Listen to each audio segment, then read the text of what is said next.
নমস্কার and welcome to notebook. আমি তোমাদের গার্গিদি আজকে একটা অত্যন্ত গুরুত্বপূর্ণ বিষয় নিয়ে আলোচনা করব। আমি বলেছিলাম আমরা ছোট ছোট বিভিন্ন স্ট্যাটিক পোর্শন বা যেগুলো কারেন্ট অ্যাফেয়ার্সের ছোট ছোট বিষয়গুলো নিয়ে আমরা আলোচনা করব। আজকে আমাদের আলোচনার বিষয় হচ্ছে 18th India state forest report 2023। ভারতের ফরেস্টের রিপোর্ট, যেটা প্রত্যেক 2 বছর অন্তর অন্তর পাবলিশড হয়, তার 18তম এডিশনের রিপোর্ট। ঠিক আছে, ISFAR 2023, এবং এটা নিয়ে আজকে আমরা ডিটেইলে আলোচনা করব। এটা অত্যন্ত ইম্পর্ট্যান্ট একটা টপিক, বিকজ এই টপিকটার উপর বেস করে কিন্তু আগামী 2 বছর বিভিন্ন কম্পিটিটিভ পরীক্ষায় বিভিন্ন প্রশ্ন আসতে পারে। ঠিক আছে, সেটা ওয়ান লাইনার হিসেবেই হোক বা MCQ ফরম্যাটেই হোক। সো আমাদের এই টপিকটা অবশ্যই কভার করতে হবে এবং খুব ডেডিকেশনের সাথে কভার করতে হবে। আমরা এটা বেসিক্যালি থিওরিটিক্যাল পোর্শন থেকেই দেখব। এবং চলো লেটস স্টার্ট। আমি যদি দেখি, জাস্ট একটু স্টার্ট করার আগে ওই জন্য বলে দিই যে তোমরা জানো আমাদের নোটবুকে WBCS 2024 তার জন্য টার্গেটেড ব্যাচ সম্পূর্ণ 2025 ব্যাচ, এবং এই ব্যাচটি তোমরা 1 বছরের জন্য অ্যাভেল করতে পারো শুধুমাত্র 365 টাকা দিয়ে। না, এটা মান্থলি ফিস না, this is a one time fees for 1 year. ঠিক আছে, যদি ব্যাচটা জয়েন করতে চাও তাহলে আমাদের এই ভিডিও ডেসক্রিপশনে লিংক আছে, সেখানে ক্লিক করে জয়েন করতে পারো। যদি আমি দেখে নিই যে এই 18তম India state of forest report প্রত্যেক 2 বছর অন্তর অন্তর কিন্তু এটা পাবলিশড হয়। আমরা দেখি কেন এটা নিউজে আছে, কারণ রিসেন্টলি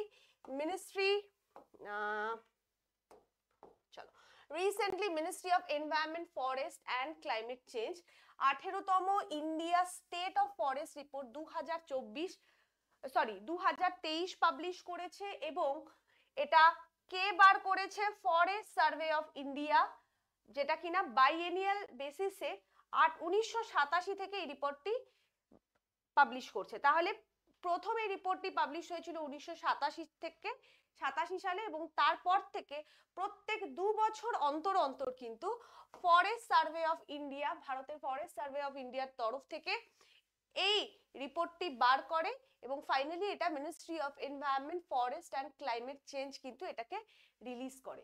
2023-এর রিপোর্ট আমরা কিন্তু এটা আলটিমেটলি পাবলিশ হচ্ছে 2024-এ, মানে 23-24 নিয়ে। হোয়াট আর দ্য কি ফাইন্ডিংস? যদি আমরা দেখি যে ইন্ডিয়া স্টেট অফ ফরেস্ট রিপোর্টের কি ফাইন্ডিংস গুলো কি কি আছে, তাহলে দেখে নিচ্ছি যে ভারতবর্ষে প্রত্যেকটা লাইন কিন্তু এখানে ভীষণ ইম্পর্টেন্ট, প্রত্যেকটা লাইন থেকে প্রশ্ন আসার চান্সেস আছে।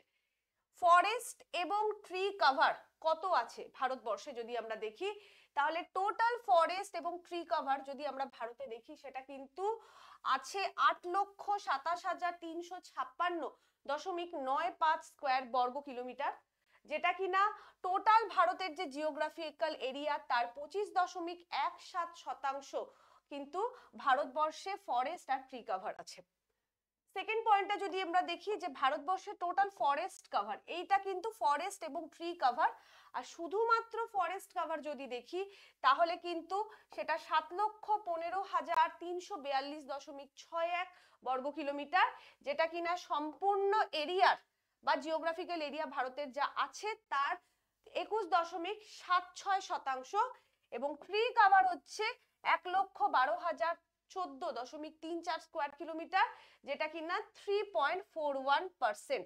এইটার এটা যোগ করলে আমরা 25.17% পাই। তাহলে 25.17%-এর মধ্যে ফরেস্ট কভার হচ্ছে 21.76%, এবং ট্রি কভার হচ্ছে 3.41%। পার্সেন্টেজ গুলো আমরা আলাদা করে মনে রাখবো। এখানে একটা গ্লান্স আমরা দেখতে পাই, তাহলে খুব ইজিলি আমাদের কাছে বিষয়টা খুব ক্লিয়ার হয়ে যাবে। দিস ইজ একটা গ্লান্স রিপোর্ট। দেখো আমি এক্ষুনি যেটা বললাম, ফরেস্ট কভার টোটাল এরিয়া দেওয়া আছে বর্গ কিলোমিটারে এবং পার্সেন্টেজ। যদি আমরা টোটাল জিওগ্রাফিক্যাল এরিয়া ভারতের 100% ধরি, তাহলে তার মধ্যে ফরেস্ট কভার হচ্ছে 21.76%, ট্রি কভার হচ্ছে 3.41%। টোটাল ফরেস্ট আর ট্রি মিলে ভারতবর্ষে, যেটা এক্ষুনি পড়লাম, 25.17%। যদি আমরা স্ক্রাব মানে এইসব ঘাস টাস যদি এই ধরনের দেখি, জংলা যে সমস্ত স্ক্রাব যেগুলো আছে সেগুলো হচ্ছে 1.33%, এবং নন ফরেস্ট এরিয়া মানে যেখানে জঙ্গল বা গাছ বা স্ক্রাব বা ট্রি নেই সেই পোর্শনটা হচ্ছে 73.50%, টোটাল হচ্ছে 100%। ঠিক আছে, তাহলে এটা বেসিক্যালি হচ্ছে রিপোর্ট অ্যাট আ গ্লান্স।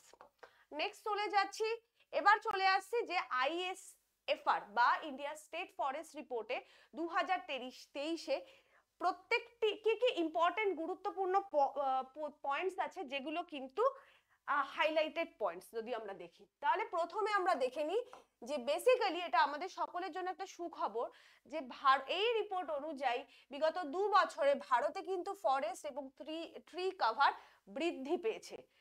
ভারতের টোটাল ফরেস্ট আর ট্রি কভার প্রায় 1445.81 বর্গ কিলোমিটার বেড়েছে। ঠিক আছে, যার মধ্যে ফরেস্ট কভার বেড়েছে 156.41 বর্গ কিলোমিটার, যেটা 2021-এ যে ISFR বেরিয়েছিল তার তুলনায় কিন্তু বেড়েছে। ঠিক আছে, কত বেড়েছে? 156.41 স্কয়ার কিলোমিটার। ঠিক আছে, টোটাল বেড়েছে ফরেস্ট আর ট্রি হচ্ছে টোটাল বেড়েছে 1445.81 বর্গ কিলোমিটার, আর ফরেস্ট কভার বেড়েছে 156.41 বর্গ কিলোমিটার। ম্যাক্সিমাম ইনক্রিজ যদি দেখি ফরেস্ট আর ট্রি কভারের নিরিখে, সব থেকে বেশি ফরেস্ট বেড়েছে ছত্তিশগড়ে। ঠিক আছে, 884 square kilometre, followed by Uttar Pradesh 559 square kilometre, Odisha এবং রাজস্থান। তাহলে বেসিক্যালি এটার মানেটা কি যে যদি টোটাল আমরা ফরেস্ট আর ট্রি কভার ধরি, তাহলে এই রাজ্যগুলোতে সব থেকে বেশি ফরেস্ট আর ট্রি কভার বাড়িয়েছে ছত্তিশগড়, মানে ছত্তিশগড় প্রচুর গাছ লাগিয়েছে, মানুষের মধ্যে সচেতনতা বাড়িয়েছে। শুধু গাছ লাগায়নি, গাছ কাটার পরিমাণও কিন্তু ছত্তিশগড়ে কম হয়েছে। সেই কারণেই 2021-এর থেকে 2023-এর রিপোর্টে ছত্তিশগড়ের টোটাল ফরেস্ট আর ট্রি কভার কিন্তু বেড়েছে।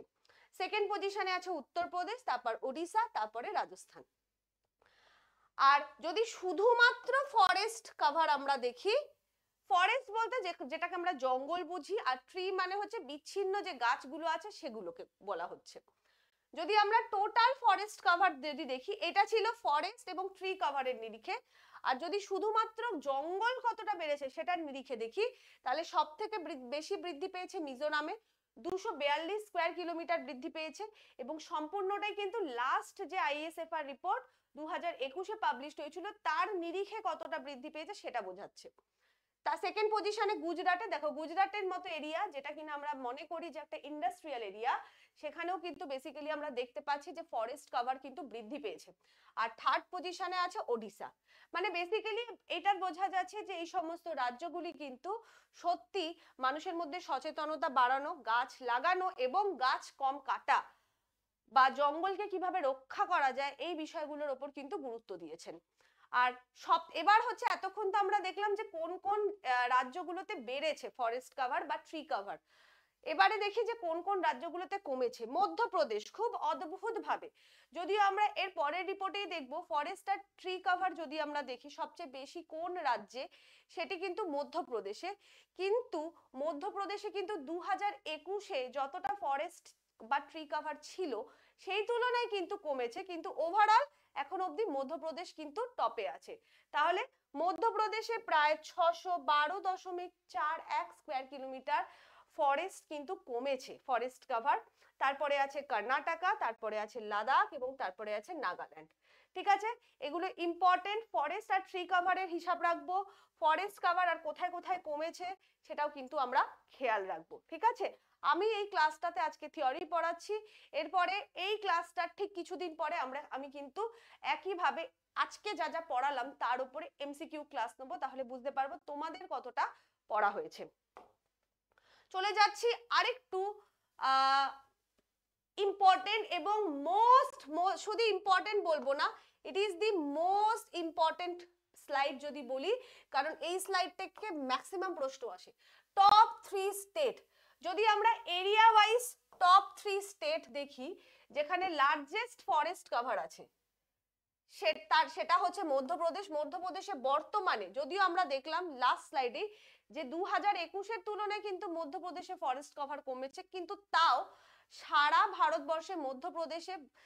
ভারতবর্ষে যতগুলি রাজ্য আছে এবং কেন্দ্রশাসিত অঞ্চল আছে, তার মধ্যে কিন্তু বর্তমানেও মধ্যপ্রদেশে যদি আমরা ক্ষেত্রফল অনুযায়ী ধরি তাহলে সব থেকে বেশি ফরেস্ট কভার আছে। সেকেন্ড পজিশনে আছে অরুণাচল প্রদেশ, 65,842 স্কোয়ার মিটার। মধ্যপ্রদেশ কিন্তু অনেকটাই বেশি, 77,073 স্কোয়ার কিলোমিটার, এবং এই ডেটাটা কিন্তু আমরা একটু মনে রাখবো। এবং থার্ড পজিশনে হচ্ছে ছত্তিশগড়, 55,812 স্কোয়ার কিলোমিটার। আর যদি আমরা in percentage of forest cover with respect to total geographical area দেখি, তাহলে সব থেকে বেশি ফরেস্ট কভার আছে লাক্ষাদ্বীপে, 91.33%, হাইয়েস্ট ফরেস্ট কভার। তারপরে আছে মিজোরাম, আর তারপরে আছে আন্দামান নিকোবর। ঠিক আছে, এবার এই দুটার মধ্যে ডিফারেন্স কি? এই দুটার মধ্যে ডিফারেন্স এইটাই বলা হয়েছে যে ক্ষেত্রফল অনুযায়ী সব থেকে বেশি ফরেস্ট কোথায় আছে, ফার্স্ট। আর সেকেন্ডটায় বলা হয়েছে সেই রাজ্য বা কেন্দ্রশাসিত অঞ্চলের যে এরিয়া বা পুরো রাজ্যের যে ক্ষেত্রফল, সেই রাজ্যের ক্ষেত্রফলের নিরিখে কোথায় বেশি শতাংশ কি বলবো ফরেস্ট আছে। মানে আমি খুব সোজাভাবে বলছি, এইটা বোঝাচ্ছে যে এত বড়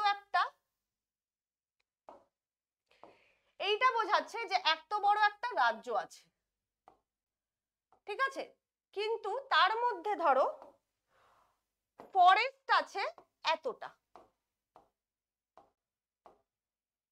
আর ঠিক সেকেন্ডটা এইটা বোঝাচ্ছে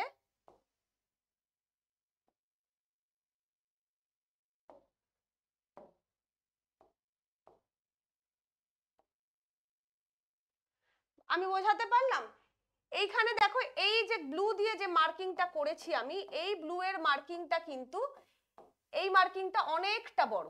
তাহলে এইটা হচ্ছে ওভারঅল ফরেস্টের এরিয়ার নিরিখে সব থেকে বেশি আছে মধ্যপ্রদেশে, কিন্তু একটি রাজ্যের যে ক্ষেত্রফল তার নিরিখে সেখানে যে ফরেস্ট আছে সেই ক্ষেত্রফলটা যদি দেখি সেটা সব থেকে বেশি আছে লাক্ষাদ্বীপে। তাহলে এটা হচ্ছে percentage of forest cover with respect to total geographical area.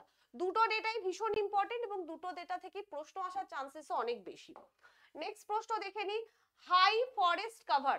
আমি যদি দেখি যে ভারতের মধ্যে 19টা রাজ্য এবং ইউনিয়ন টেরিটরি আজ এমন আছে যাদের মধ্যে 33% বেশি জিওগ্রাফিক্যাল এরিয়া ফরেস্টের আন্ডারে আছে। ভারতের টোটাল 19টা রাজ্য এবং ইউনিয়ন টেরিটরির মধ্যে কিন্তু মানে এমন 19টা রাজ্য এবং ইউনিয়ন টেরিটরি আছে যাদের টোটাল ফরেস্ট কভার 33% কিন্তু বেশি। ঠিক আছে, আর এই 19টা রাজ্যের মধ্যে out of this 8 states union territories, যার মিজোরাম, লাক্ষাদ্বীপ, আন্দামান এন্ড নিকোবর, অরুণাচল প্রদেশ, নাগাল্যান্ড, মেঘালয়, ত্রিপুরা, মণিপুর, এই কটা রাজ্য, এটা টোটাল 8টা রাজ্য আর ইউনিয়ন টেরিটরি, 8 রাজ্য এন্ড ইউনিয়ন টেরিটরিজ, যার ফরেস্ট কভার সেই রাজ্যের টোটাল জিওগ্রাফিক্যাল এরিয়ার 75%-রও বেশি। মানে 100 ভাগ যদি রাজ্য হয় তার মধ্যে 75% কিন্তু ফরেস্ট আছে। ঠিক আছে, যদি আমরা দেখি এবার আরো কিছু ইম্পর্টেন্ট জিনিস, সেটা হচ্ছে কার্বন সিঙ্ক। যদি আমরা দেখি কান্ট্রি বা ভারতবর্ষের ফরেস্ট কার্বন স্টক প্রায় 7,285.5 মিলিয়ন টন, যেটা কিনা 2021-এ যে কার্বন সিঙ্ক ছিল তার থেকে 81.5 মিলিয়ন টন বৃদ্ধি পেয়েছে। কার্বন সিঙ্কটা কি? মানে বেসিক্যালি কার্বন বিভিন্ন জঙ্গলে বা গাছ দ্বারা যে সিঙ্ক হয়ে থাকে বা যে শোষিত হয়ে থাকে সেইটাকে কার্বন সিঙ্ক বলা হয়। ঠিক আছে, গাছ যেমন আমরা জানি যে গাছ যেমন কার্বন মানে বার করে, ঠিক একইভাবে গাছ কিন্তু কার্বনকে শোষিত করে নেয় বা শোষণ করে নেয়। তো সেই কার্বন সিঙ্ক হচ্ছে সব থেকে বেশি, আমি যদি ধরি তাহলে সেটা কিন্তু বৃদ্ধি পেয়েছে 2021 থেকে 2023-এর রিপোর্টে, এবং সেই বৃদ্ধিটা হচ্ছে 81.5 মিলিয়ন টন, এবং বর্তমানে দাঁড়িয়ে কার্বন সিঙ্কের পরিমাণ যদি আমরা দেখি সেটা হচ্ছে ৭,২৮৫.৫ মিলিয়ন টন। টপ কার্বন সিঙ্কের নিরিখে টপ 3টে যে রাজ্য আছে তারা হচ্ছে অরুণাচল প্রদেশ 1021 মেট্রিক টন, তারপরে মধ্যপ্রদেশ, ছত্তিশগড় এবং মহারাষ্ট্র। মানে অরুণাচল প্রদেশ সব থেকে বেশি কার্বনকে সিঙ্ক করে রেখেছে। ভারতের carbon stock reached 30.43 billion tonnes of carbon dioxide, equivalent to exceeding the 2005 base year by 2.29 billion tons, nearing the 2030 target of 2.5 to 3 billion tons. ঠিক আছে? ওকে, আমাদের এই স্লাইড থেকে যদি আমরা মনে করতে চাই তাহলে আমরা কি মনে রাখবো? বর্তমানে দাঁড়িয়ে ভারতের টোটাল কার্বন স্টক ফরেস্টে, সেটা আমরা মনে রাখবো ফরেস্ট কার্বন স্টক, এবং কোন 3টে রাজ্যে সব থেকে বেশি কার্বন স্টক আছে যে সেটা মনে রাখবো। প্রথমে আছে অরুণাচল প্রদেশ, তারপর মধ্যপ্রদেশ, তারপর ছত্তিশগড়, তারপরে মহারাষ্ট্র। রিজিয়নাল পারফরমেন্স যদি আমরা দেখি তাহলে western Ghat eco sensitive area, ঠিক আছে, সব থেকে বেশি কিন্তু ফরেস্ট কভারের আন্ডারে আছে western Ghat eco sensitive area. Total forest and tree cover in north eastern region যদি আমরা দেখি তাহলে আমরা সেটা দেখবো 1,74,394 কিলোমিটার স্কোয়ার, যেটা কিনা নর্থ ইস্টের যে রাজ্যগুলো আছে তাদের 67%, মানে নর্থ ইস্টে 7টা রাজ্যের মধ্যে 66% জিওগ্রাফিক্যাল এরিয়াই কিন্তু ফরেস্ট কভারের আন্ডারে পড়ছে, ঠিক আছে। আর ঠিক একইভাবে ওয়েস্টার্ন ঘাট যে ইকো সেনসিটিভ এরিয়া, সেই ওয়েস্টার্ন ঘাটের ইকো সেনসিটিভ এরিয়া টোটাল যে এরিয়া তার 73% কিন্তু ফরেস্ট কভারের আন্ডারে পড়েছে। মানে ওভারঅল আমরা যদি দেখি তাহলে ভারতবর্ষে কিন্তু ফরেস্ট কভার 2021-এর তুলনায় বৃদ্ধি পেয়েছে। ম্যানগ্রোভ কভার, এটা একটা আমরা ইন্ডিয়া স্টেট অফ ফরেস্ট রিপোর্টে ম্যানগ্রোভের কি পজিশন বর্তমানে সেটাও আমরা কিন্তু খুব ভালো একটা রিপোর্ট পাই।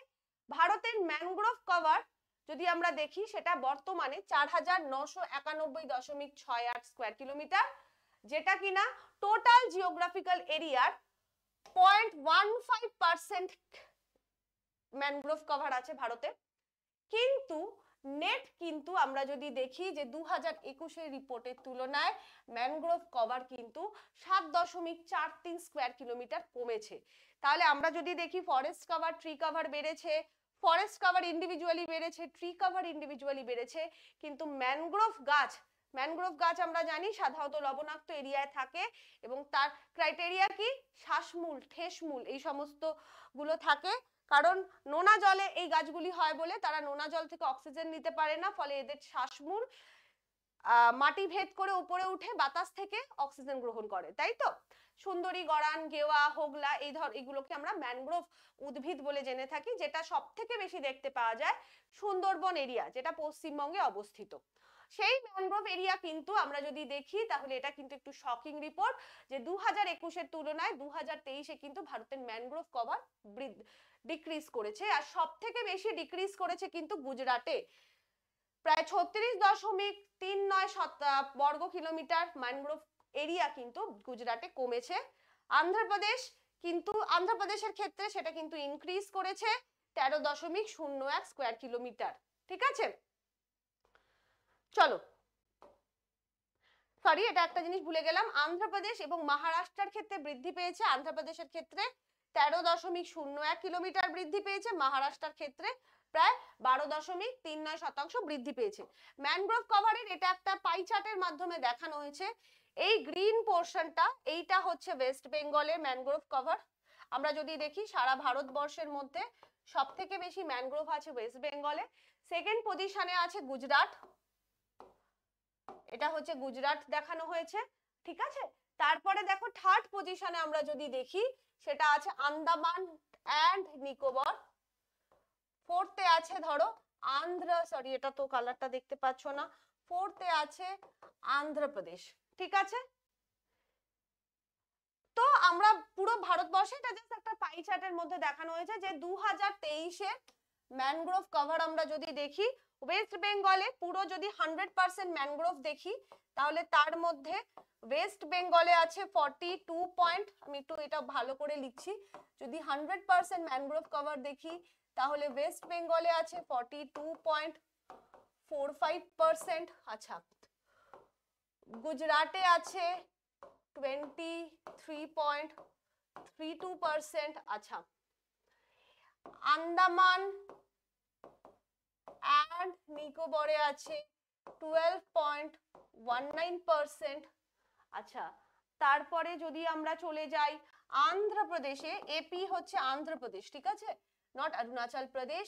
আন্ধ্রপ্রদেশে কভার হচ্ছে 8.44%। আর যদি আমি সিঙ্গেল ডিজিটে দেখি তাহলে আছে তোমার মহারাষ্ট্রায় আছে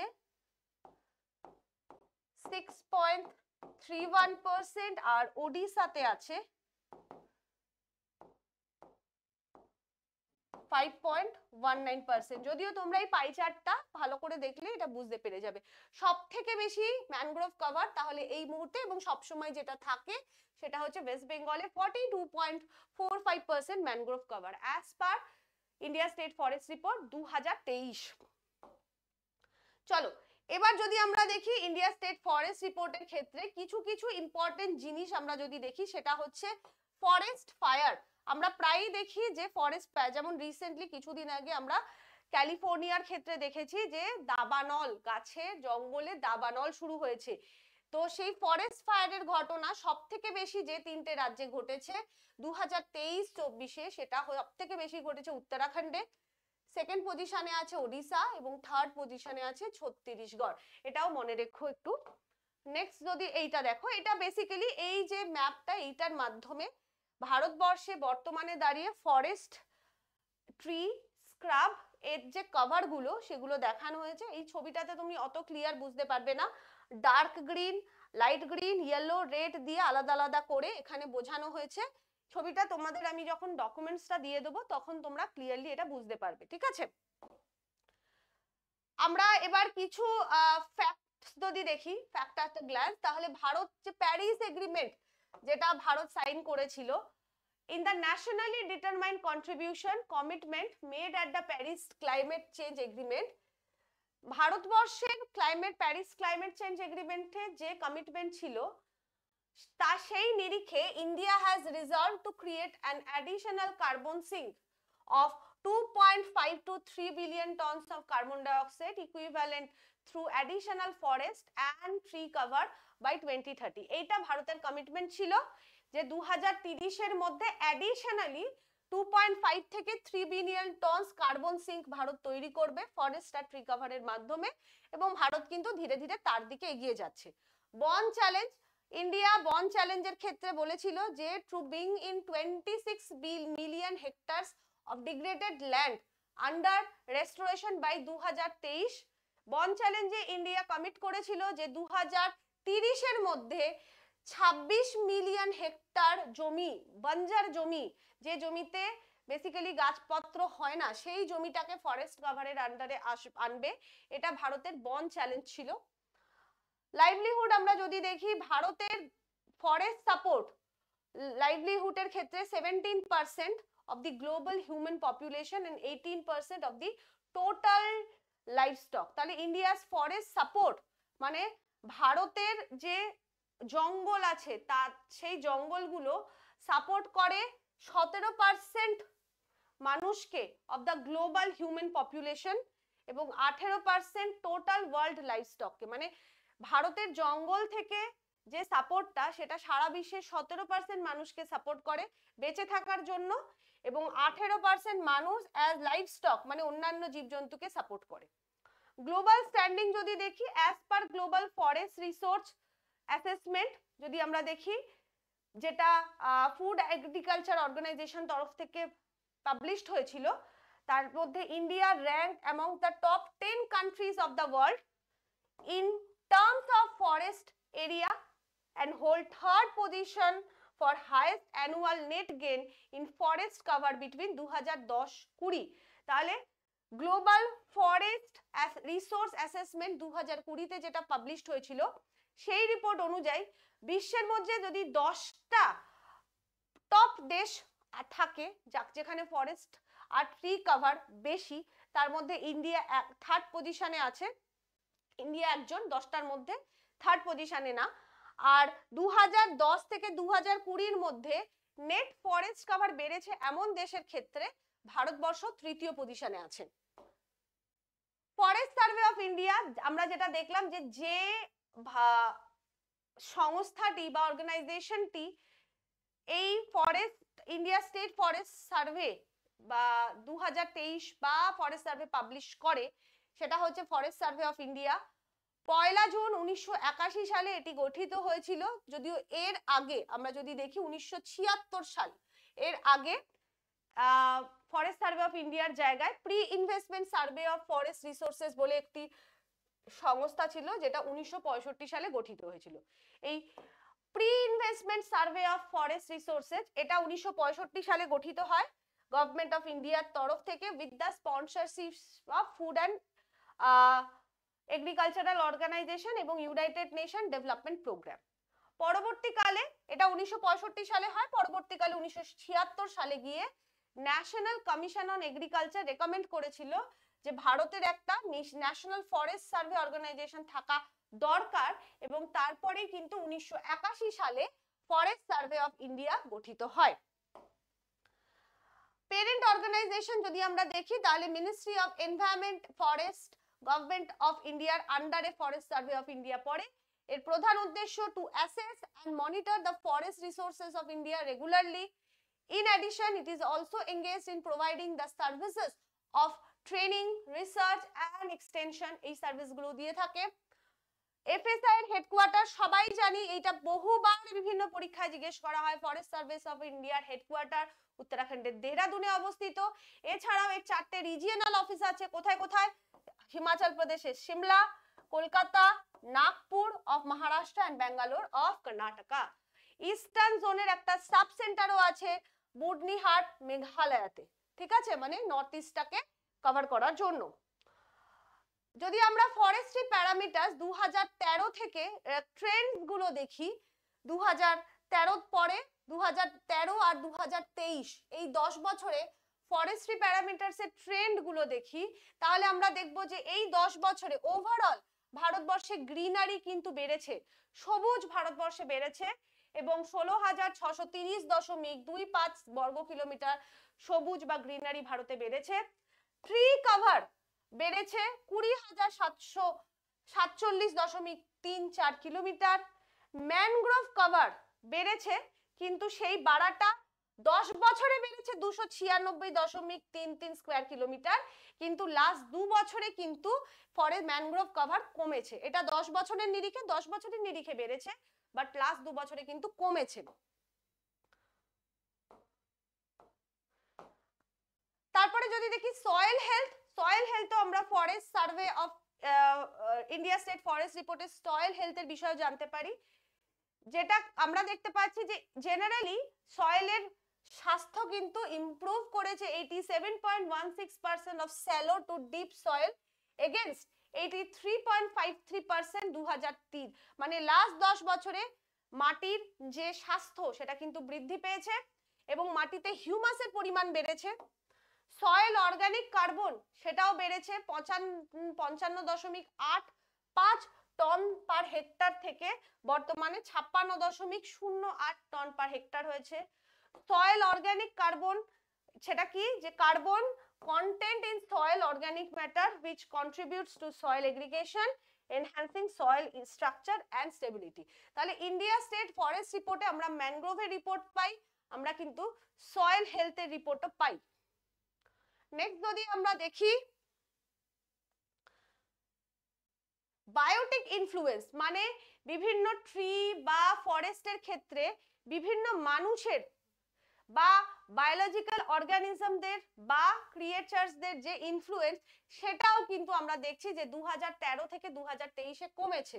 ঠিক আছে, বায়োটিক ইনফ্লুয়েন্স বলতে আমরা বুঝি ইনফ্লুয়েন্স অফ লিভিং অর্গানিজম, যেমন ইন ফরেস্টে এটা গ্রেজিং হতে পারে, গরু ছাগল ভেড়া যে ঘাস খেতে যায় সেটা একটা ইনফ্লুয়েন্স।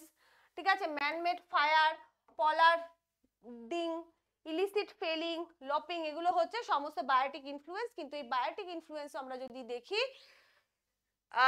2013-তে যেটা ছিল 31.28%, 2023-এ গিয়ে সেটা 26.66% হয়েছে, মানে বেসিক্যালি বায়োটিক ইনফ্লুয়েন্স কিন্তু কমেছে। সো এবার আমরা জাস্ট কনক্লুশনে একটু চলে আসছি যে 18তম India state of forest report যেটা, সেটা মেনলি হাইলাইট করেছে পজিটিভ ট্রেন্ডকে, কারণ ভারতের ফরেস্ট ট্রি কভার বেড়েছে, কার্বন স্টক বেড়েছে, সয়েল হেলথ বেড়েছে, কিন্তু কিছু কিছু চ্যালেঞ্জেসও আছে, যেমন forest fire is one challenge. Forest fire আমরা দেখেছি যে বাড়ছে ধীরে ধীরে। ম্যানগ্রোভ লস হচ্ছে, last India state forest report থেকে ম্যানগ্রোভ লস হয়েছে। যদিও এছাড়াও ভারতের যে গ্লোবালি যে কমিটমেন্ট গুলো আছে, যে কমিটমেন্ট গুলো প্যারিস এগ্রিমেন্টে বন চ্যালেঞ্জে ভারত করেছিল, সেইগুলোর ক্ষেত্রে কিন্তু বা দিকে কিন্তু ভারত ধীরে ধীরে এগিয়ে যাচ্ছে। ওভারঅল আমরা কিন্তু আমাদের সকলের প্রচেষ্টাতে, মানে আমাদের বলতে দেখো আমরা হচ্ছি উৎকৃষ্ট জাতি মানুষ, এবং তোমরা জানো যে গাছ জঙ্গলের গুরুত্ব কতটা। এই আজ থেকে যদি 2-4 বছর আগেও বলি, তাহলে গরমকালে কিন্তু টিকে থাকা যেত, এখন গরমকালে আর টিকে থাকা যাচ্ছে না, চিরবির চিরবির করে, গা ফা জ্বালা করে, এবং এসি একটা মানে এসেনশিয়াল কমোডিটিজ এর মধ্যে হয়ে গেছে। আগে এসি বা এয়ার কন্ডিশনার বলতে আমরা লাক্সারিয়াস লাইফ মনে করতাম, কিন্তু এখন সেটা এসেনশিয়াল কমোডিটি। যেমন এখন গরমকালে পাখা দিয়ে কোনো কাজ হয় না এসি ছাড়া। তো এইগুলোর একটা খুব প্রচ্ছন্ন কারণ যদি আমরা দেখি, সেটা কিন্তু গাছ কাটা। আমরা যে এই আরবানাইজেশনের জন্য ভয়ঙ্কর ভাবে গাছ কেটে ফেলছি, তার রিপারকেশন কিন্তু আমরা ধীরে ধীরে পাচ্ছি। এইবারে দেখো, যদি এইবারটাই ধরি, তাহলে ঠান্ডা পড়লোই না, তাই না? আমরা ধরে নিচ্ছি মার্চে নভেম্বরে ঠান্ডা পড়বে, ডিসেম্বরে ঠান্ডা পড়বে, জানুয়ারিতে অবধি ঠান্ডা পড়লো না, এবং এই ধরো ফেব্রুয়ারি মিডল হতে চললো, গরম পুরো একদম ফুল ফ্রেজেড গরম পড়ে গেছে। তো এটার একমাত্র কারণ, সুতরাং আমি বলবো আমাদের প্রত্যেকের উচিত আমাদের আশেপাশে গাছ যতটা সম্ভব কাটা থেকে মানুষকে বিরত রাখা, মানুষকে সচেতন করা, এবং নিজেদের তরফে যতটা সম্ভব হয় গাছ লাগানো। ঠিক আছে, একটি গাছ একটি প্রাণ, এটা বহুদিন ধরে চলে আসছে, কিন্তু তার আমার মনে হয় গাছ কাটলে কি ভয়ঙ্কর পরিস্থিতি হতে পারে সেটা আমরা এখন হাতে নাতে পাচ্ছি। তবে এটা সবে শুরু, আমরা এখনো যদি সচেতন না হই, তাহলে কিন্তু ভবিষ্যৎটা আরো ভয়ঙ্কর হতে চলেছে। ঠিক আছে, সো এবার এই দুটো প্রশ্ন তোমাদের জন্য রেখেছি আমি, তোমরা এটা রেকর্ডেড ফর্মে ক্লাসটা যাচ্ছে, তো তোমরা এই দুটো প্রশ্নের উত্তর আমাকে কমেন্ট সেকশনে জানাবে। কি কি প্রশ্ন? প্রথম প্রশ্ন হচ্ছে, ফার্স্ট কোয়েশ্চনটা যদি দেখে নি, which method is primarily used by the India State of Forest Report to assess forest and tree resources? তাহলে ফরেস্ট আর ট্রি রিসোর্স কে অ্যাসেস করার জন্য ইন্ডিয়া স্টেট অফ ফরেস্ট রিপোর্টে কোন পদ্ধতি ব্যবহার করা হয়? এরিয়াল সার্ভে ব্যবহার করা হয়, interpretation of remote sensing satellite data and field based national forest inventory ব্যবহার করা হয়, গ্রাউন্ড লেভেল ম্যানুয়াল সার্ভে ব্যবহার করা হয়, নাকি ড্রোন বেসড ম্যাপিং ব্যবহার করা হয়? প্রশ্নের উত্তর কোয়েশ্চেন নাম্বার 1 দিয়ে ABCD করে কমেন্ট সেকশনে জানাবে। সেকেন্ড প্রশ্নটা হচ্ছে, দেখো আরেকটু সোজা প্রশ্ন, what type of data does the India State of Forest Report not include? তাহলে এই চারটে অপশনের মধ্যে ইন্ডিয়া স্টেট অফ ফরেস্ট রিপোর্টে কোন ডেটাটি পাওয়া যায় না? Forest cover, mangrove cover, agro forestry data, renewable energy statistics. খুব ইজি প্রশ্ন, তবে দুটো প্রশ্নই একটু খটোমটো আছে, উত্তর দুটো আর তোমাদের কাছ থেকে ঠিকঠাক উত্তর এক্সপেক্ট করছি, কমেন্ট সেকশনে জানিও। তো এই বলে আমার আজকের এই ক্লাসটা আমি কমপ্লিট করছি। আই হোপ এই ক্লাসটির পরে India state of forest report related any কোয়েশ্চেনের আনসার তোমরা দিতে পারবে। কতটা তোমরা বুঝলে সেই নিয়ে আমি খুব তাড়াতাড়ি একটা এমসিকিউ ক্লাসও আনবো এটার উপরে, ঠিক আছে? এবং আবারও ক্লাসটা শেষ করার আগে সকলকে বলছি যে আমরা একমাত্র আমরাই আছি যারা এই বিশ্বকে মানুষের থাকার উপযোগী, শুধু মানুষ না প্রত্যেকটি জীবজন্তুর থাকার উপযোগী করতে পারবো। আমরা যাতে সুস্থভাবে সবলভাবে বেঁচে থাকতে পারি, আমাদের ভবিষ্যৎ প্রজন্ম যাতে ভালোভাবে বেঁচে থাকতে পারে, সেটার দায়িত্ব আমাদেরকেই নিতে হবে। সেই কারণে বলছি, প্রত্যেককে রিকোয়েস্ট করছি, গাছ লাগান, প্রাণ বাঁচান, যতটা সম্ভব নিজেদের পরিবারের মানুষকে, আশেপাশের লোককে সচেতন করুন গাছ যাতে না কাটে, যতটা সম্ভব গ্রিনারি মেনটেন করুন আশেপাশে, এবং তাহলে কিন্তু আমাদের ভবিষ্যৎটা অত্যন্ত সুন্দর হয়ে উঠবে। নমস্কার।